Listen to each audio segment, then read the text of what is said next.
Hello everyone, I'm Phoenix Tremayne, and today I'm going to give you your Young and the Restless spoilers for the week of August the 17th. But first, if you haven't done so, please take a minute to subscribe. If you have subscribed, thank you very much. I really appreciate it. Please hit that like button, because every time you hit that like button, it lets YouTube know this is a good video for soap fans so they can join our soap fam. Just as I said in my two previous videos, I have a shoulder injury. It feels like somebody hit me in the shoulder with a sledgehammer. But I wanted to make sure that you got your spoilers. So I've got on a cold pack that, that's like right on my shoulder, but now it's getting warm, so my shoulder's not really numb anymore, and it's uh, pain is just increasing.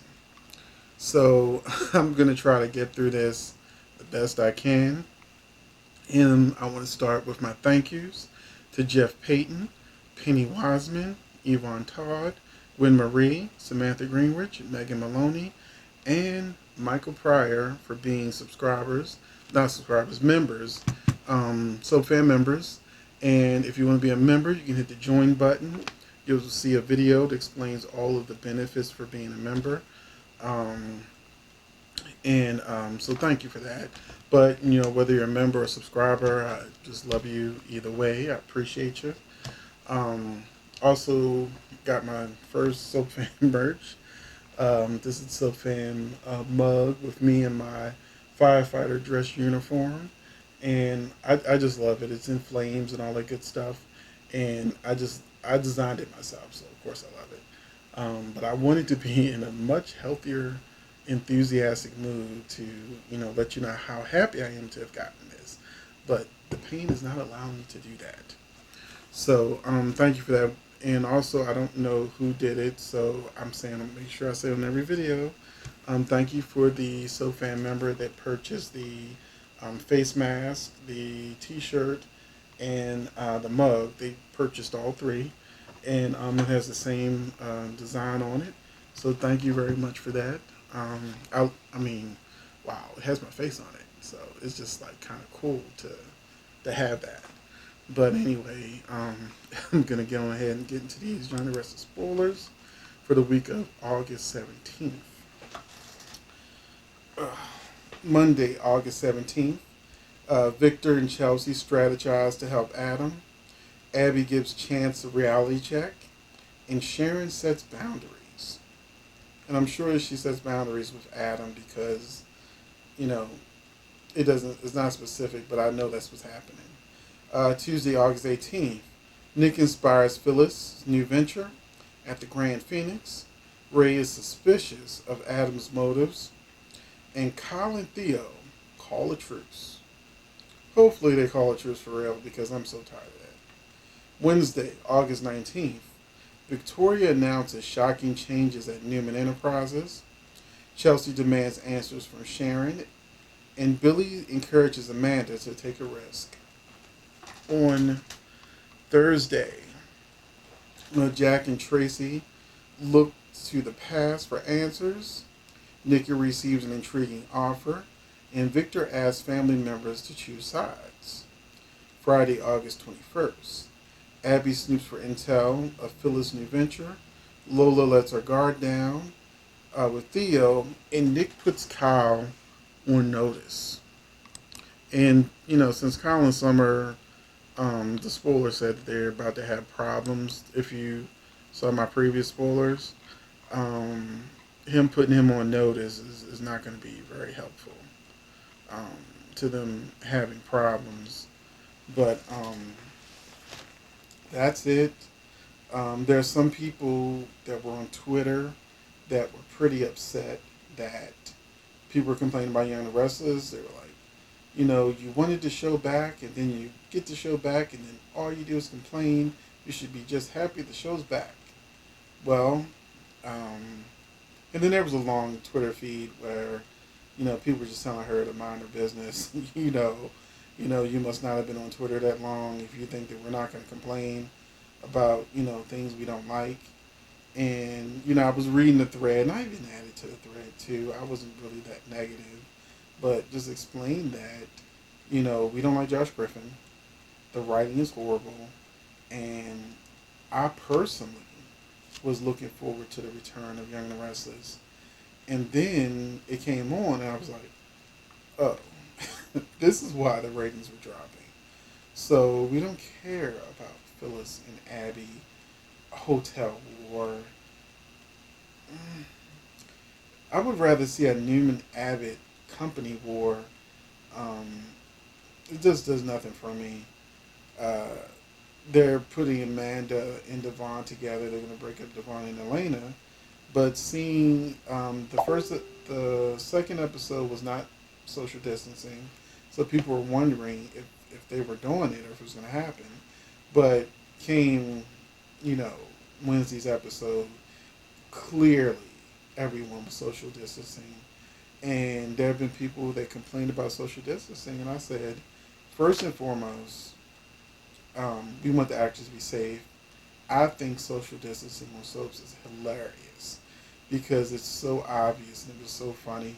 They really need to just put the epidemic in storylines and just make it make sense why the actors are social distancing. Um, but they haven't done that. So you see, there's upcoming picture that shows Jack way across the room with Kyle in the middle, and then Summer's like way over there. I think it already happened, and it's like because I posted, I was like, this is hilarious watching them so far apart, doing their lines almost like they're just shouting at each other, and a lot of people don't care about Nick and Phyllis. The whole dinosaur bone thing, didn't care about that. I mentioned that I thought it was kind of bad that Amanda barged into Phyllis' hotel room um, without permission and then just started looking through her things and found the bones. And I was like, that was written very poorly because I feel like they haven't known each other to have that kind of closeness where she can just barge right in. They haven't even set that up. If she was like friends with Gloria, I can understand.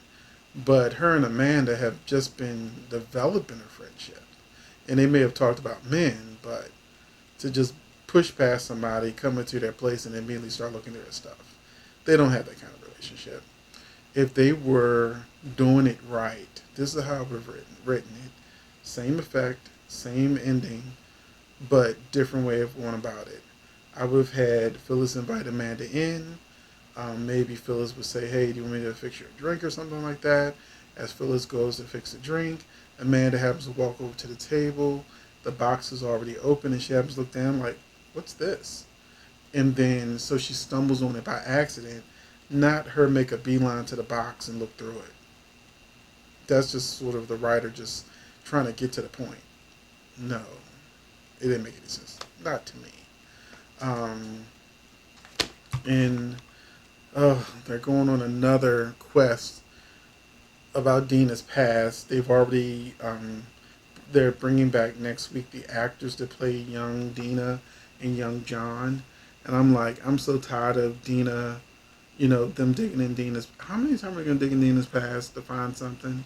Hell, the last couple of times they found something that wasn't nothing. It was Ashley tricking Jack into thinking it wasn't John's son, and then they went looking through it again, and then I forgot what happened with that, but that didn't come with nothing. So now here we go again with more Abbott flashbacks. Do y'all actually like those flashbacks? Do you want to see more of Dina past? No, I don't. I want them to have real storylines and love interests. Give Jack a love interest. How about that? Give Tracy a love interest. How about that? Let's go back to being a soap opera with people developing relationships. Let's do that. Dinosaur Bones and Digging in Dina's Past is the reason why Young and the Restless may still be the number one soap. But not by much. Bold and Beautiful surpassed them already a few times. And that's never happened in history. So that should be really signaling to CBS. We need some changes. But anyway, that's it. And the last comment that I would make is because the only people who don't have to social distance is Devon and Elena because they are a couple in real life and they live together. so they can touch, kiss, whatever. I would put that Amanda story on hold of Devon and Amanda getting together. I know I've wanted that to happen, but the fact that they're only a couple on the show that don't have to use mannequins or look weird, um, there are scenes where I guess Nick and Phyllis were about to kiss and then they cut, or Abby's about to kiss Chance and they cut, or something like that. They're doing better than Bold and Beautiful. Bold and Beautiful with their mannequins and blow up dolls or whatever, you know, and using the purpose people's real life partners who don't even have the same hair color. Yeah, Young and the Restless, directing wise, is doing better than Bold and the Beautiful with the way they cut their scenes, but the storylines, we need better. Adam killing somebody off camera when he was 11 years old that we don't know, have a connection to, don't care about. His mother's gone, so, she's not part of the picture. We only got Victor's word, and he's already calling the guy, giving him the heads up on what to say. So, Boom will do they want to do all this just for Adam to need Sharon to be his therapist so that they can put Adam and Sharon together again. I've already saw it in the spoilers. So, thank you for watching. I'm Phoenix Tremayne, and I'll catch you in the next video. Let me know in the comments section what you think about Young and the Restless' current plots. Are you happy with it? Or do you want them to come up with something new? Get a new writer or something? Thanks for watching.